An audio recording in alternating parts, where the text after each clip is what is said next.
मु सर्वप्रथमे मोर जिला आईनजीवी संघर समस्त सदस्य निकट में कृतज्ञता जनाऊँगी एवं धन्यवाद जनाऊँगी जे मते एते मात्रा भोट दे जययुक्त कर आगामी दिन में जिला आईनजीवी संघर समस्त सदस्य सुरक्षा और सम्मान पाई मु मोर पारु पर्यंत चेष्टा करी एवं मोर कार्यकाल जो गोटे वर्ष भितर नवरंगपुर जिलार समस्त आईनजीवी जेभली सुरक्षा एवं सम्मान पाई आमे ओहर कार्यरत रहबू। जिला आईनजीवी संघर एकता आम पाई एक वरिष्ठ माने एक महत् कार्यक्रम रही एवं आगामी दिन में मु तो आज प्रतिश्रुति किसी दे पारना किंतु आगामी दिन में जिला आईनजीवी संघ प्रति मते जो आस्था रखी मते जो भली भाव भोट दे जययुक्त कर भी मु अधूरा होगा देवी ना एवं आगामी दिन में निश्चय भाव में जिला आईनजीवी संघर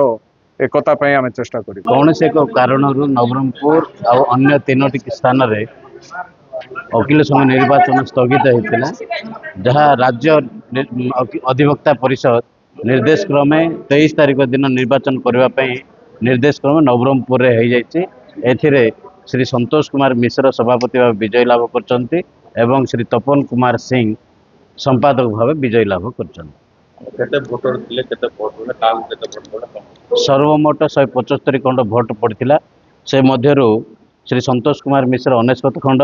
एवं श्री सिराजुद्दीन अहमद 73 खंड भोट एवं 3 खंड भोट रिजेक्ट होता बेले सभापति पाई संपादक पाई श्री किशोरी पट्टनायक 68 खंड भोट पाई श्री तपन कुमार सिंह 105 खंड भोट पाई